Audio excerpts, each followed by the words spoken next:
ధన్వంతరి నమః. Dear friends, నా పేరు professor doctor T Venugopalarao, Ojas ayurvedic centre, Chikkadpally, Hyderabad. Friends, ఇప్పుడు నేను చెప్పబోయే ఈ వీడియోని మీరు మొదటి నుంచి చివరి వరకు చూడండి. ముఖ్యంగా డయాబెటీస్కి సంబంధించిన ఇది ఒక వీడియో. కొంచెం లెందీగా అనిపించినా కానీ మీరు ఓపికగా చివరి వరకు చూడండి. ఫ్రెండ్స్, డయాబెటీస్తో బాధపడే వాళ్ళలో ముఖ్యంగా ఎన్ని రకాల మందులు వాడుతున్నా కానీ షుగర్ లెవెల్ అనేది కొంతమందిలో కంట్రోల్ కాకుండా ఉంటుంది. ప్రతిసారి షుగర్ లెవెల్స్ పెరగడము, దానికి తగ్గట్టు మందులు మార్చుకుంటూ పోవడం, లేదా ఆ మందుల యొక్క మోతాదును పెంచుకుపోవడం అనేది చాలామందిలో మనం చూస్తూ ఉంటాం. అయితే ఇంతే కాకుండా ఏంటంటే కొంతమందిలో బ్లడ్ షుగర్ లెవెల్స్తో పాటుగా మనకి HbA1c అని కూడా చేస్తారు కదా, 3 monthsకి ఒకసారి చేసేది, గ్లైకోసిలేటెడ్ హిమోగ్లోబిన్ అంటారు. సో ఇది కూడా పెరుగుతూ ఉంటుందన్నమాట, తగ్గదు. మందులు మార్చినా కానీ, కొన్నిసార్లు ఇన్సులిన్కి పోయినా కానీ కొంతమందిలో తగ్గకుండా ఉంటుంది. అంతేకాకుండా ఈ షుగర్తో వచ్చే కాంప్లికేషన్స్, ముఖ్యంగా ఈ అథెరోస్క్లెరోటిక్ వాస్కులర్ డిసీజెస్ అని అంటారు. అంటే రక్తనాళాల్లో మనకి కొవ్వు పేరుకుపోవడం వల్ల వచ్చే రకరకాల ఈ సమస్యలు కూడా ఉంటాయి. అంతేకాకుండా లిపిడ్ ప్రొఫైల్ అనేది పెరగడము, అంటే రక్తంలో ఉండే మనకి ట్రైగ్లైసరైడ్స్, టోటల్ కొలెస్ట్రాల్, తర్వాత HDL, LDLలో వచ్చే మార్పులు, ఇవన్నీ కూడా మనము ఈ డయాబెటీస్ రోగుల్లో షుగర్ ఎక్కువగా ఉండడం వల్ల మనము ఇవి కాంప్లికేషన్స్గా మనము చూడవచ్చు. అయితే ఇలాంటి సమస్యతో బాధపడే వారికి అతి తక్కువ ఖర్చుతోని, అత్యధిక తక్కువ శ్రమతోని ఇంట్లోనే మనకు ఈజీగా తయారు చేసుకునే ఒక అత్యద్భుతమైన మూలిక, అందరికీ దొరికేదే, అందరికీ తెలిసిందే. దాని పేరు మనకి, మీరు ఇది చూస్తేనే మీకు అర్థమవుతుంది, చాలామంది దీన్ని గుర్తుపట్టే ఉంటారు ఇప్పటికే. ఇది సీతాఫలం చెట్టు యొక్క ఆకులు. డియర్ ఫ్రెండ్స్, సీతాఫలం ఏంది? మనకు సీతాఫలం అందరికీ తెలుసు. సీతాఫలం ఇప్పుడు సీజన్లో వచ్చేది, రుచికరంగా ఉంటుంది, చూడగానే తినాలనిపిస్తుంది, చాలా టేస్టీగా ఉంటుంది, తీయగా ఉంటుంది, దాంట్లో అన్ని రకాల న్యూట్రియంట్స్ ఉంటాయి, మలబద్ధతను కూడా పోగొడుతుంది. కానీ ఆకుల గురించి మీరు ఎప్పుడు వినలేసారంటే ఇప్పుడు వినండి. ఇదేంటంటే మనకి బ్లడ్ షుగర్ లెవెల్స్ను తగ్గించడానికి సీతాఫలం ఆకులు అత్యద్భుతమైన మూలిక అన్నమాట. ఇది నేను చెప్పేది కాదు, మనకి ట్రెడిషనల్గా ఉపయోగపడే ఈ వైద్య విధానాన్ని సైంటిఫిక్గా ప్రూవ్ చేసిన అనేక రకాల ప్రయోగాలు మనకి రీసెర్చ్లో మనకి ఉన్నాయన్నమాట. అయితే ఫ్రెండ్స్, నేను ముందుగా ఇది ఎలా వాడాలో చెప్తాను, తర్వాత ఇది ఎలా పనిచేస్తుందో ఇంట్రెస్ట్ ఉన్న వాళ్ళు చివరి వరకు చూస్తే ఇది అర్థమవుతుంది అన్నమాట. ముఖ్యంగా ఏం చేయాలంటే, ఇప్పుడు మీరు బజార్కి వెళ్తారు, ఇది సీతాఫలం యొక్క సీజన్, అందరికీ తెలుసు. సీతాఫలాలు చూడగానే మనకి కొనుక్కోవాలనిపిస్తుంది, తినాలనిపిస్తుంది. అయితే ఈ సీతాఫలాలను వీళ్ళు ఈ మనకి రోడ్డు పక్కన వీళ్ళు అమ్మే వాళ్ళు ఏం చేస్తారంటే, కాయలను తీసుకొచ్చి దాన్ని మగ్గ పెట్టడానికి ఈ సీతాఫలం ఆకులనే వాడతారనమాట. సో మీరు సీతాఫలం తినేవాళ్ళు సీతాఫలం తెచ్చుకోండి, లేదా సీతాఫలంతో పాటుగా ఈ ఆకులను కూడా మీరు మగ్గ పెట్టడానికి ఉపయోగిస్తారు కదా, వాళ్ళ దగ్గర నుంచి మీరు తెచ్చుకోండి. చాలా ఈజీ, వీళ్ళు దానికి ఏం డబ్బులు కూడా అడగరు. కానీ మీకు ఒక అద్భుతమైన మూలిక అనేది మీ చేతిలో ఉంటుంది. అది షుగర్ తగ్గించే మూలిక. దీన్ని ఏం చేయాలంటే, మీరు ఈ పై విధంగా మీరు సీతాఫలం అమ్మే వాళ్ళ దగ్గర నుంచి ఆకులు తెచ్చుకోనైనా, లేదా ప్రత్యక్షంగా మీరు చెట్టు దగ్గరికి వెళ్ళి, కొన్ని చోట్ల మనకి చెట్టు దొరుకుతుంది. సిటీలలో కూడా అక్కడక్కడ కొంతమంది ఇళ్ళలో పెంచుతారు, లేకపోతే మామూలుగా బంజరు భూముల్లో, బహిరంగ ప్రదేశాల్లో ఈ చెట్లు పెరుగుతాయి. కొంచెం గుట్టలు అట్లా ఉన్న ప్లేస్లో ఈ సీతాఫలం చెట్టు సంవత్సరం పొడవునా పెరుగుతుంది. ఈ ఆకులను తీసుకురండి. ముఖ్యంగా బాగా ముదిరిన ఆకులు కాకుండా, మరీ లేతగా ఉండే ఆకులు కాకుండా, మధ్యస్థంగా ఉండే ఆకులు. ఈ విధంగా అంటే కొన్ని కొమ్మలకి, కొత్తగా వచ్చిన కొమ్మలకి ఆకులు అనేవి కొంచెం మధ్యస్థంగా ఉంటాయి అన్నమాట, దళసరిగా లేకుండా కొంచెం పలుచగా, ముదిరిన ఆకులు కాకుండా మీడియంగా ఉండే ఆకులను తీసుకొచ్చి మీరు మంచిగా నీడను ఎండబెట్టండి. మీకు ఎన్ని దొరికితే అన్ని తీసుకొచ్చి నీడను ఎండించి పొడి చేయండి. మీరు మిక్సీలో వేసి గ్రైండ్ చేసి పొడి చేసుకోవచ్చు, లేదా ఏదైనా కల్వం కానీ, లేదా ఏదైనా దంచేది ఏదైనా ఉంటే దాంట్లో అయినా కానీ మీరు దంచి వస్త్రగాలితమైన పొడిని చేసుకొని, మీరు ఒక మంచి ఎయిర్ టైట్ కంటైనర్లో కానీ, ఏదైనా స్టీల్ కంటైనర్ కానీ, లేదా మీకు ఏ కంటైనర్ దొరికినా పర్వాలేదు, ఆ కంటైనర్లో జాగ్రత్తగా పెట్టుకోండి. సో మనకి ఒక మంచి మందు మన ఇంట్లో రెడీగా ఉంది. దీన్ని వాడే విధానం ఎలా అంటే, ఈ సీతాఫలం ఆకుల పొడిని ఒక 3 టీ స్పూన్లు, అంటే అప్రాక్సిమేట్లీ ఒక 10 గ్రాముల ఈ పొడిని 3 కప్పుల నీళ్ళలో వేయండి. మనం టీ తాగే గ్లాస్ కానీ లేకపోతే టీ తాగే కప్పు కానీ. సో 3 కప్పుల నీళ్ళలో మనం ఒక గిన్నెలో 3 కప్పుల నీళ్లు వేసి దాంట్లో ఒక 3 టీ స్పూన్ల ఈ సీతాఫల ఆకుల యొక్క చూర్ణాన్ని వేసి అది 1.5 కప్పులు అంటే సగము వరకు ఎగిరే వరకు దాన్ని సన్నటి మంట మీద ఒక డికాషన్ లాగా టీ డికాషన్ లాగా మరగపెట్టండి. ఎక్కువ తొందరగా డికాషన్ కావాలని ఎక్కువ ఫ్లేమ్తోని ఎక్కువ మంటతోని మీరు చేయకండి. కొంచెం ఓపికగా మీడియం ఫ్లేమ్ మీద మీరు దీన్ని మరిగిస్తూ ఉంటే కొద్దిసేపటికి ఒక 5 నిమిషాలు పట్టొచ్చు, 10 నిమిషాలు పట్టొచ్చు. అది మెల్లమెల్లగా మనకి 3 గ్లాసులది 3 కప్పులది 1.5 కప్పులు అవుతుంది. అంటే సగము మనకి ఇది నీరు ఎగిరిపోయి మనకి సీతాఫల ఆకుల యొక్క కషాయం అనేది మనకు తయారవుతుంది అనమాట. సో ఇలా తయారైన కషాయాన్ని ప్రతిరోజు మీరు ఉదయం బ్రష్ చేసుకున్న తర్వాత పరగడుపున తాగండి. డియర్ ఫ్రెండ్స్, ఇది ఒక అద్భుతమైన ప్రక్రియ. రెండో విధానం లేదు అంటే ఏం చేయండి అంటే మీకు పచ్చి ఆకులు కనుక దొరికే అవకాశం ఉన్న వాళ్ళకి ఇంకా అద్భుతమైన ఫలితాల కొరకు ఏం చేయండి అంటే ఒక 8 నుంచి 10 పచ్చి ఆకులను తీసుకొచ్చి మంచిగా ముద్దగా నూరి దాంట్లో ఒక పావు టీ స్పూన్ మంచి క్వాలిటీ మిరియాలు వేసి లేదా మిరియాల పొడి కానీ వేసి ఒక పావు టీ స్పూన్ మిరియాల పొడి వేసి బాగా కలిపేసి ఆ ముద్దను మింగండి. ప్రతిరోజు కూడా ఉదయము పరగడుపున బ్రష్ చేసుకున్న తర్వాత. దీని తర్వాత ఏంటంటే మీరు షుగర్కు సంబంధించిన ట్యాబ్లెట్స్ కానీ అవన్నీ కానీ ఏమీ వేసుకోవద్దు. ఒక గంట తర్వాత మీరు ఏదైనా మీరు బ్రేక్ఫాస్ట్ కానీ ఏదైనా చేస్తూ ఉండండి. ఈ 2 రకాల పద్ధతులు మనకి ఏది వీలైతే అది చేస్తూ పోవచ్చు.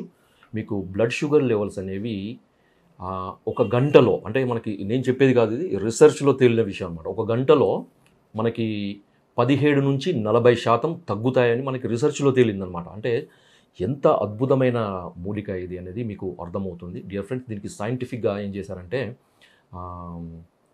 మనకి ఈ రీసెర్చ్లో మామూలుగా అయితే అలోపతిలో మనకి సల్ఫోనిలూరియాస్ అనే ఒక యాంటీ డయాబెటిక్ డ్రగ్స్ ఉంటాయన్నమాట. గ్లిబెనిక్రిమైడ్, గ్లిక్రజైడ్, గ్లిపిజైడ్ అని మనకి sulfonylurea group of anti diabetic drugs అంటారు. వీటిని ఇన్సులిన్ సెక్రెటోగోగ్స్ అంటారు. అంటే ఇవి ఏం చేస్తాయంటే బీటా సెల్స్ని స్టిమ్యులేట్ చేసి ఇన్సులిన్ని తయారయ్యేటట్టు చేస్తాయండి. ఇవి ఏ విధంగా పనిచేస్తాయంటే ఈ బీటా సెల్స్ యొక్క సెల్ మెంబ్రేన్లో ఉండే ఏటీపీ సెన్సిటివ్ పొటాషియం ఛానల్ అని ఉంటాయన్నమాట. ఆ ఛానల్స్ని బ్లాక్ చేయడం వల్ల మనకి ఇన్సులిన్ అనేది ప్రొడ్యూస్ అవుతుంది. సో రీసెర్చ్లో తేలింది ఏంటంటే ఈ గ్లిబెన్క్లిమైడ్ వల్ల ఎంతైతే బ్లడ్ షుగర్ లెవెల్స్ తగ్గడానికి అవకాశం ఉందో అంతకంటే ఎక్కువ లేదా దాంతోని సమానంగా ఈ ఇన్సులిన్ సిక్రేషన్ అనేది మనకి ప్రొడ్యూస్ అవుతుంది అనేది ఈ రీసెర్చ్లో తేలింది. అందుకనే ఆయుర్వేదంలో మనకి మూలికా వైద్యంలో ఇది ఒక ఇన్సులిన్ సిక్రెటోగోగ్ అని చెప్పొచ్చు. దీనివల్ల ఏమవుతుందంటే ప్లాస్మా ఇన్సులిన్ లెవెల్స్ పెరుగుతాయని కూడా మనకి ఇది మనకు శాస్త్రీయంగా నిరూపితమైందనమాట. అయితే చాలామందికి డౌట్, సార్ మరి ఒకసారి మనం తయారు చేసుకున్న పౌడరు ఎన్ని రోజులు ఉంచుకోవచ్చు అంటే మీరు ఒకసారి మీకు సీజన్లో మీకు తయారైన సీజన్లోనే దొరుకుతుంది. మీకు చెట్టు అయితే మాత్రం మనకి సీజన్ మొత్తం మనకి ఎప్పటికైనా దొరుకుతుంది. అది సంవత్సరం పొడవునా మనకి చెట్టు దొరుకుతుంది. చెట్లు లేని వాళ్ళకి, అవకాశం లేని వాళ్ళకి మాత్రం సీజన్లో పండ్లు అమ్మే వాళ్ళ దగ్గర మనకి దొరుకుతుంది. అది పొడి చేసుకున్న తర్వాత 3 నెలల నుంచి 4 నెలల లోపు వాడండి. దాని తర్వాత దాంట్లో ఉండే ఒక పొటెన్సీ అనేది తగ్గుతుందన్నమాట. ఇది వాడేటప్పుడు ఏం చేయాలంటే ముఖ్యంగా ఇన్సులిన్ వాడేవాళ్ళు మీరు జాగ్రత్తగా మానిటర్ చేసుకుంటూ ఉండండి. ఇన్సులిన్ లెవెల్స్ అనేవి మీరు చెక్ చేసుకుంటూ ఉండండి. ఎంత ఇన్సులిన్ వాడుతున్నారు, ఎంత ఇన్సులిన్ వాడితే మనకి షుగర్ ఎంతవరకు కంట్రోల్ అవుతుందనేది చూసుకొని దాన్ని నోట్ చేసుకోండి. నోట్ చేసుకున్న తర్వాత నెక్స్ట్ డే నుంచి ఈ సీతాఫల ఆకుల చూర్ణాన్ని లేదా ఇంతకుముందు చెప్పిన కషాయము లేదంటే మనకి ఈ ముద్ద, దాన్ని నూరిన ముద్దను మిరియాలతో వాడడం చెప్పాను కదా. సో అది వాడుతూ మీరు మళ్ళీ ఇన్సులిన్ తీసుకుంటూ చెక్ చేయండి. సో మీకు ఇన్సులిన్ తీసుకుంటే ఎంతైతే షుగర్ తగ్గుతుందో అంతకంటే కూడా ఇంకా తగ్గుతుంది. అలాంటప్పుడు మళ్ళీ ఏం చేయండి అంటే ఒక ఇన్సులిన్ యొక్క డోసు మోతాదు అనేది తగ్గించండి. ఒక 2 యూనిట్లు తగ్గించండి. లేదా మీరు మంచి ఆయుర్వేద డాక్టర్ని మీరు సంప్రదించి ఎంత తగ్గాలి, దీనివల్ల ఎంత షుగర్ తగ్గుతుంది అనేది డాక్టర్లు నిర్ణయిస్తారు. కాబట్టి మీరు అది చూసుకుంటూ మానిటర్ చేసుకుంటూ తగ్గండి. అయితే మరి ప్రతిరోజు ఓన్లీ మీకు పరగడుపున మాత్రమే తీసుకోవాలా, 2 పూటలు తీసుకోవాలా, 3 పూటలు తీసుకోవాలని కూడా డౌట్ కదా మీకు. అయితే కొంతమందిలో ఫాస్టింగ్ ఇన్సులిన్ బాగా ఎక్కువ ఉంటుంది, కొంతమందిలో పోస్ట్ లంచ్ ఇన్సులిన్ ఎక్కువగా ఉంటుంది. కాబట్టి మీరు ఫాస్టింగ్ బ్లడ్ షుగర్ లెవెల్స్ ఎక్కువగా ఉన్న వాళ్ళు ఫాస్టింగ్లో మాత్రమే తీసుకోండి, పరగడుపున మాత్రమే తీసుకోండి. కొంచెం ఫాస్టింగ్, పోస్ట్ లంచ్ ఇవన్నీ పెరుగుతూ ఉండే వాళ్ళకి 2 పూటలు కానీ 3 పూటలు కానీ తీసుకోవాలి. ఇలా తీసుకుంటూ ఉండడం వల్ల ఏంటంటే మనకి మీరు ఆశ్చర్యపడే రీతిలో మనకి ఇన్సులిన్ తీసుకునే వాళ్ళలో ఇన్సులిన్ యొక్క మోతాదు తగ్గుతుంది. కొంతమందిలో, చాలా తక్కువ మందిలో ఇన్సులిన్ అసలే అవసరం లేకుండా పోతుంది. ఇది శాస్త్రీయంగా నిరూపితమైంది, నేను చెప్పేది కాదు. తర్వాత ఎర్లీ డయాబెటిక్ అంటే ప్రీ డయాబెటిక్ లేదా ఎర్లీ డయాబెటిక్, రీసెంట్గా డయాబెటీస్ వచ్చిన వాళ్ళు ఏం చేయాలంటే దీన్ని ఎటువంటి మందులు వాడడం మొదలు పెట్టకండి మీరు. అంటే అలోపతిలో మీకు మెట్ఫార్మిన్ అనేది ఫస్ట్ డయాబెటీస్ డిటెక్ట్ కాగానే మెట్ఫార్మిన్ అనేది స్టార్ట్ చేస్తారు. దానివల్ల కొన్ని ఉపయోగాలు ఉంటాయి, కొన్ని నష్టాలు కూడా ఉంటాయి. కాబట్టి ఏంటంటే అలోపతిలో షుగర్ను తగ్గించే మందులు తీసుకోవాలనే ఇష్టం లేని వాళ్ళు ఏం చేయండి అంటే ముందుగా దీన్ని మీరు స్టార్ట్ చేయండి. స్టార్ట్ చేసిన తర్వాత మీకే తెలుస్తుంది ఆశ్చర్యకరమైన రీతిలో మీ షుగర్ లెవెల్స్ అనేవి నార్మల్ అవుతాయి. డియర్ ఫ్రెండ్స్, ఇంకా మనకి ఈ ప్రీ డయాబెటిక్ ఉన్న వాళ్ళు కూడా వారంలో 1-2 సార్లు మీరు ఏంటంటే టీ డికాషన్ లాగా దీని పొడిని డికాషన్ చేసుకుంటూ తాగండి. ప్రీ డయాబెటిక్ ఉన్న వాళ్ళు డయాబెటిక్కి మారకుండా, చేంజ్ కాకుండా, అంటే డయాబెటిక్కి ఆ స్టేజ్కి రాకుండా మీకు ఇది చాలా అద్భుతంగా తగ్గుతుంది. తర్వాత HbA1c లెవెల్స్ కూడా మనకి 40 రోజులలో, ముఖ్యంగా మనకి యాక్చువల్ అయితే మనకి HbA1c అనేది 3 నెలలకు ఒకసారి చేస్తారు. కాబట్టి ఇది స్టార్ట్ చేయకముందు HbA1c లెవెల్స్ చూసుకోండి. స్టార్ట్ చేసిన 3 నెలల తర్వాత మళ్ళీ HbA1c లెవెల్స్ చూసుకోండి. మీకు కనీసం ఒక 5-6% వరకు మనకి HbA1c లెవెల్స్ అనేవి తగ్గుతాయి. ఎందుకంటే కొంతమందికి HbA1c లెవెల్స్ 12, 13, 14 వరకు ఉంటాయి, కొందరికి 8, 6 ఉంటాయి. సో అలాంటి వాళ్ళు ఏమవుతుందంటే మనకి HbA1c లెవెల్స్ అనేవి 5.6 నుంచి 6.7 లేదా 7+ అట్లా మనకి దీనివల్ల అదనపు అలోపతి మందులు అవసరం లేకుండానే మనకు తగ్గుతాయి. అయితే సార్ మరి ఇంకొంతమందికి ఇంకొక రకమైన డౌట్, సార్ ఇది వాడుతున్నప్పుడు మరి ఇంగ్లీష్ మెడిసిన్స్, అలోపతి మెడిసిన్స్ పూర్తిగా మానేయాలా అనేది ఒక డౌట్ ఉంటుంది అన్నమాట. సో నేనేం చెప్తానంటే మీరు మానిటర్ చేసుకుంటూ ఉండండి. మీరు షుగర్ లెవెల్స్ అనేవి ఇది వాడుతున్నప్పుడు ఎంతవరకు తగ్గుతున్నాయనే దాన్ని బట్టి మీరు వైద్యుల సలహా మేరకు అలోపతి మెడిసిన్స్ అనేవి వాటి యొక్క డోసు అనేది, తర్వాత ఎన్నిసార్లు వాడాలనేది, వాటి యొక్క స్ట్రెంగ్త్ అనేది, పొటెన్సీ అనేది తగ్గించుకుంటూ రావచ్చు. కొంతమందిలో మాత్రం, అంటే నేను ఖచ్చితంగా చెప్పలేను కానీ కొంతమందిలో పూర్తిగా ఈ అలోపతి మందులు అవసరం లేకుండా కేవలము ఈ సీతాఫల ఆకుల ప్రయోగం వల్ల షుగర్ లెవెల్స్కి 100% మనకి మెయింటైన్ అయ్యే అవకాశం ఖచ్చితంగా ఉంటుంది. డియర్ ఫ్రెండ్స్, మరి సార్ ఇది సైంటిఫిక్గా నిరూపితమైందని చెప్పారు కదా, దీనికి ఏంటిది రీజన్ అనేది చాలామందికి ఒక డౌట్ ఉంటుంది. అలాంటి వాళ్ళు ఈ పార్ట్, అంటే ఇప్పుడు నేను చివరిగా చెప్పే ఈ డిస్క్రిప్షన్ని మీరు వినండి. అప్పుడు మీకు అర్థమవుతుంది ఎంత సైంటిఫిక్గా ఎంత బలవంతమైందనేది. మన శరీరంలో ఉండే ప్రతి కణాల్లో, కణజాలాల్లో నిత్యము మెటబాలిక్ యాక్టివిటీ వల్ల కొన్ని రకాల కెమికల్స్, రసాయనాలు మనకి విడుదలవుతాయి. వాటిని ఫ్రీ రాడికల్స్ అని అంటారు.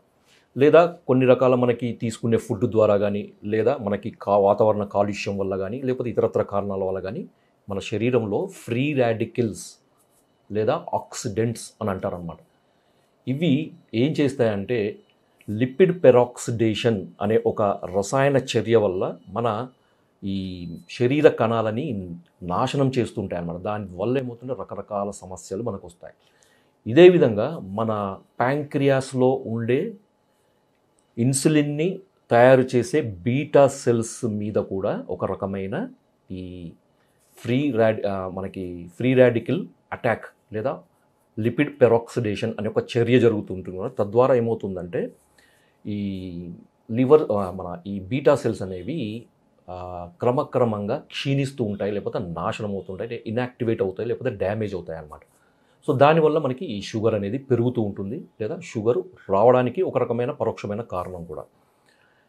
అయితే సహజంగానే మనకి శరీరంలో ఈ బీటా సెల్స్ని ఈ పెరాక్సిడేషన్ నుంచి, ఫ్రీ రాడికల్స్ యొక్క పెరాక్సిడేషన్ చర్య నుంచి కాపాడడానికి మన శరీరంలో ఒక రకమైన ఫ్రీ రాడికల్ స్కావెంజర్ అనే ఒక రసాయనం మనకు విడుదలవుతుందన్నమాట. అది రెడ్యూస్డ్ గ్లూటాథయోన్ అని అంటారనమాట. ఇది సహజంగానే మన బీటా సెల్స్లో ఉంటుంది. అయితే ఈ రెడ్యూస్డ్ గ్లూటాథయోన్ GAH అంటారు. GAH అనే ఒక రకమైన ఈ గ్లూటాథయోన్ అనమాట. ఈ GAH లెవెల్ ఏం చేస్తుంది, GAH అనే ఒక రసాయనం ఏం చేస్తుందంటే ఈ ఆక్సిడేషన్ని తగ్గిస్తుంది. అంటే లిపిడ్ పెరాక్సిడేషన్ కాకుండా, అంటే ఈ ఫ్రీ రాడికల్స్ వల్ల ఈ కణాలు బీటా సెల్స్ నాశనం కాకుండా కాపాడుతుందన్నమాట. అంటే మనకి GAH అనేది ఎంత తగ్గితే మనకి ఈ పెరాక్సిడేషన్ అంత ఎక్కువయ్యి తద్వారా ఈ బీటా సెల్స్ నాశనమయ్యే మనకు రేట్ అనేది పెరుగుతుంది. తద్వారా ఇన్సులిన్ ప్రొడక్షన్ అనేది తగ్గి షుగర్ లెవెల్స్ అనేవి పెరుగుతాయి అన్నమాట.